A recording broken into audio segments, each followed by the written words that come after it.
liibaan shuluq ma wad wax la isku haysto haddii la dhaafo hataa xasheekh maxamuud ninka loo wataro keensanaa xasheekh maxamuud quraacii qadii casho waddanka asaga way isku kor saaray kadib diidmadii doorashadii ka dhacday maamulka galmudug maxkamadda sare ee dalka oo go'aan xasaasiya ka soo saartay waxaynu soo gudbi doonaa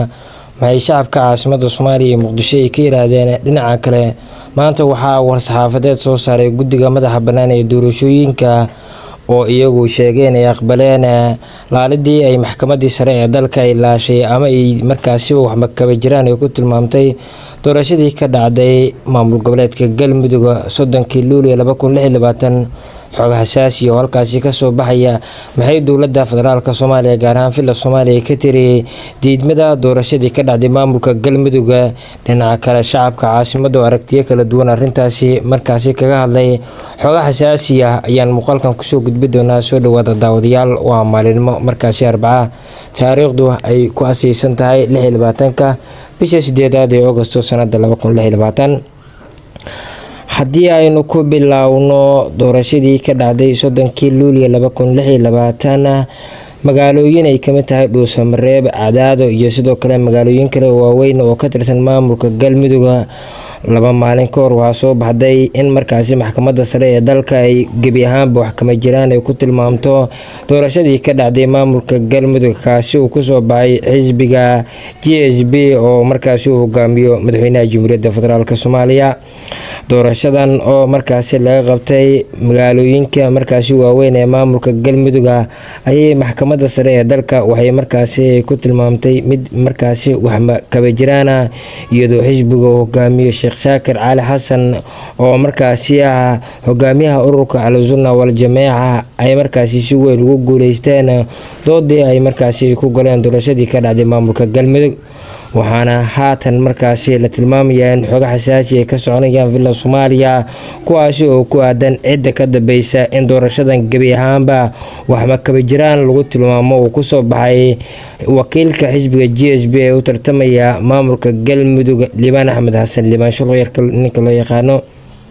oo isagu ku soo guuleystay doorashadan iyadoo la sheegay in kuraastii ugu badneed ay markaasi heleen xisbiga cadaaladda iyo wadajirka uu hogaamiyo madaxweynaha Jamhuuriyadda Federaalka Soomaaliya Xasan Sheekh Maxamuud maanta waxaa war-saxaafadeed soo saaray guddiga madaxa bannaan ee doorashooyinka qaranka kuwaasi oo iyagu markaasi cadeeyay doorkooda ku aadan doorashadii ka dhacday maamulka Galmudug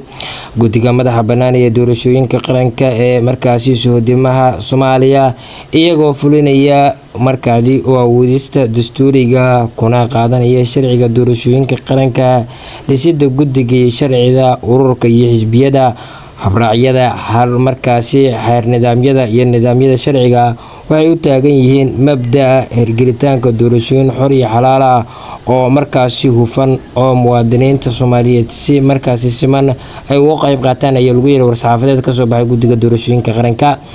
kadib markii uu helay muuqaalka go'aanka maxkamadda sare ee dalka oo markaasi ku suntan in markaasi gabi ahaanba markaasi doorashadan waxba kama jiraan lagu tilmaamay oo ka soo baxday 24 Agoosto 2026 kuna saabsan natiijada doorashadii isku sidkaneed ee golaha deegaanka iyo golaha wakiilada ee dowlad goboleedka Galmudug ka qabsantay 30 Luulyo 2026 guddigu waxa uu soo saaray qodobo xasaasi ah iyagoo markaasi lagu yeeray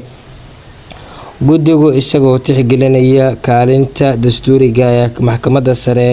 ee markaasi sareynta sharciga iyo khilaafyada doorashooyinka lagu xalinayo hanaanka markaasi garsoore ee sharciga waafaqsan qodobka 73 ee xeerka doorashooyinka qaranka oo tilmaamaya awoodda maxkamadda sare ee dalka iyagoo markaasi go'aanka gaarista dacwadaha la xiriira doorashooyinka uu markaasi aqbalay go'aanka maxkamadda sare ee Jamhuuriyadda Federaalka Soomaaliya ee ka soo baxay ku saabsanaa doorashadii isku sidkaneed ee ka dhacday dowlad goboleedka Galmudug guddigu wuxuu markaasi ku soo gabagabeeyay war-saxaafadeedkan ugu dambeyn guddigu wuxuu markaasi u mudayn doonaa xilliga la qabanayo doorashooyinka ku-celiska ee dowlad goboleedka Galmudug ayaa lagu soo gabagabeeyay war-saxaafadeed ka soo baxay maamulka Galmudug ee markaasi ku aadanaa waa guddiga doorashooyinka doorashadii ka dhacday maamulka Galmudug ee markaasi 30 Luulyo 2026 ka qabsantay maamul goboleedka Soomaaliyeed Galmudug qodobo xasaasi ah ayaa sidoo kale dhinaca kale waxaa markaasi la tilmaamayaa inay ka socdaan villa Soomaaliya iyadoo markaasi la tuhunsan yahay in markaasi mas'uuliyiin sarsare oo ka tirsan jamhuuriyadda haatan xilka haysa ee hogaamiye Xasan Sheekh Maxamuud inay markaasi ku lug laayeen doorashadii markaasi ka dhacday maamulka Galmudug oo gabi ahaanba wax maxkamad jiraan ay ku tilmaameen maxkamadda sare ee dalka iyagoo ugu dambeyn aqbalay guddiga doorashooyinka iyo soodimaha qaranka ee markaasi uu hogaamiyo gudoomiyaha guddiga madaxa bannaan ee doorashooyinka qaranka Cabdikariin Axmed Xasan oo 30 Luulyo 2020 doorasho isku sidkan ee golaha deegaanka iyo golaha wakiilada maamulka Galmudug ka qabtay dowlad goboleedka Soomaaliyeed ee maamulka Galmudug kulamo xasaasi ah ayaa villa Soomaaliya ka soconaya oo u dhaxeeyo madaxda sare ee dalka gaar ahaan madaxweynaha Jamhuuriyadda Federaalka Soomaaliya Dr. Xasan Sheekh Maxamuud iyo sidoo kale ra'iisul wasaarihiisa Xamse Cabdi Barre dhinaca kale waxaa kulankan weelinaya taliyaha nabad sugidda iyo sirdoonka qaranka Mahad Maxamed Salaad oo isagu la sheegay inuu gabi ahaanba uu ka dambeeyay in markaasi waxba kama jiraan lagu tilmaamo doorashadii ka dhacday maamulka Galmudug dhinaca kale waxaa warar soo baxaya ay tilmaamayaan in khilaaf xooggan oo markaasi soo kala dhacgalay waa hogaamiyaha maamulka Galmudug ee markaasi haatan xilka kasii degaya Axmed Cabdi Kaariye Qorqor waxyaabaha ka soo kordha barnaamijyadeena dambe ayaan idin kula wadaagi doonaa.